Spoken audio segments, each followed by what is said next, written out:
Amour seat पर हमेशा से मुस्लिम कैंडिडेट ही जीतता है, भले ही पार्टी कोई भी हो। सिर्फ एक बार 1977 में आपातकाल के बाद चंद्रशेखर झा यहां से जीते।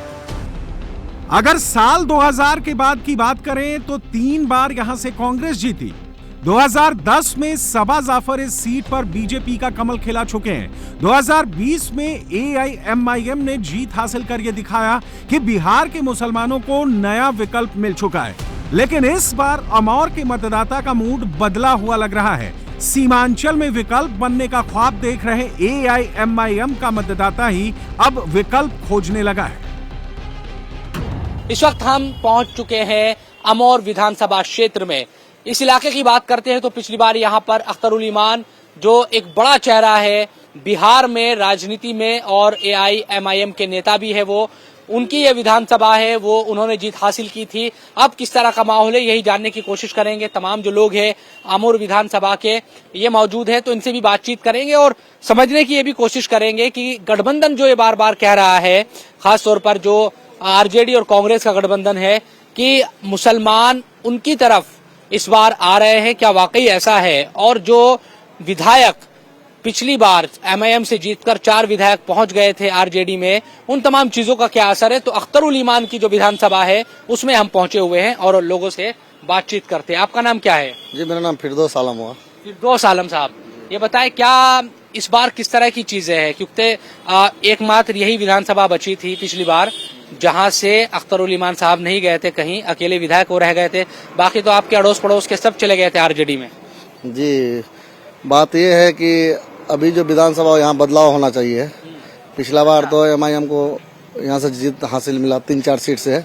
इस बार सीमांचल का जगह पे अभी यहाँ तो कांग्रेस का टिकट है और हम लोग कांग्रेस का ही समर्थक है। 100 का 100% है कि इस मरतबा अमौर विधानसभा से कांग्रेस ही जीतेगी 100%। तेजस्वी यादव और राहुल गांधी कैसे लगते हैं? नहीं ठीक है, अभी वो ठीक है। गठबंधन ठीक है, गठबंधन ठीक है। MIM नहीं ना MIM क्या होगा? MIM को क्या होगा? एक ठो ये लेकर के क्या करेगा MIM? इस बार राहुल को बनाना है बस। देखिए छवि तो भाई अच्छा है, छवि तो हम भी बोलते छवि अच्छा है, मगर लोगों का जो माइंड है यहाँ को लोगों का जो मिजाज है वो और MIM को देना नहीं चाहता है, नहीं देना नहीं देना। और फिर कैसे बार दे दिया, फिर कैसे देगा भाई? वो हमारे जो बिहार जो सदर अख्तर साहब हैं वो तो खुद ही अर्जी दे रहे हैं कि हमको भी गठबंधन में ले लीजिए। वो भी गठबंधन के पक्ष में है, दे रहे हैं। 23 को अर्जी दिए थे ना कि हम गठबंधन में शामिल कीजिए। तो जब उसका भी मिजाज है गठबंधन में, तो हम लोग का डायरेक्ट मिजाज है गठबंधन को वोट हो, 23 मुख्यमंत्री बने। भुगतना पड़ता है ना हम लोग को। NRC, नोटबंदी, GST, ये जो गरीबी जो ला दिया ये सारे कांग्रेस का करा हुआ है।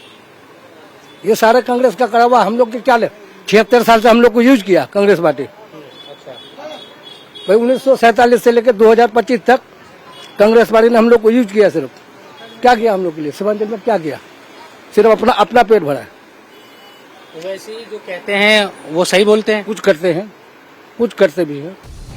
अमौर सीट पर अगर लेटेस्ट पोल की बात करें तो लोकसभा चुनाव के दौरान यहां कांग्रेस को बढ़त हासिल हुई थी।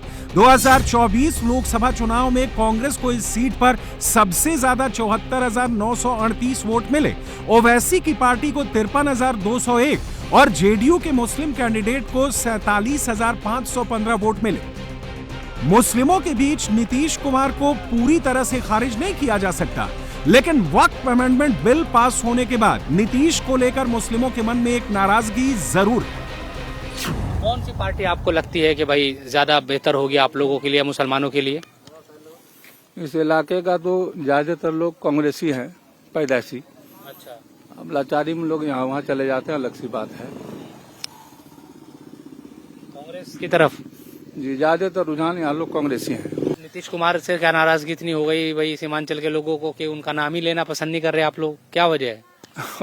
थोड़ी सी भूल भी उनसे, वक्त में जो साथ नहीं रहे हमारे। चाचा जी ने तो बताया कि भाई जो है वो कांग्रेस ही रहे हैं पैदाइशी लोग यहाँ पर, लेकिन बीच में परिवर्तन चीजें हुई। अब चूंकि MIM की मौजूदगी भी तो ठीक ठाक है यहाँ पर सीमांचल में। नहीं, वो तो लोग बहकावे में चले आया था। किसका तरह का बहकावा? यानी लालच दिया था कि हम तुम्हारे लिए लड़ेंगे, तुम्हारे लिए छीन के लाएंगे, तुमको हक दिलाएंगे।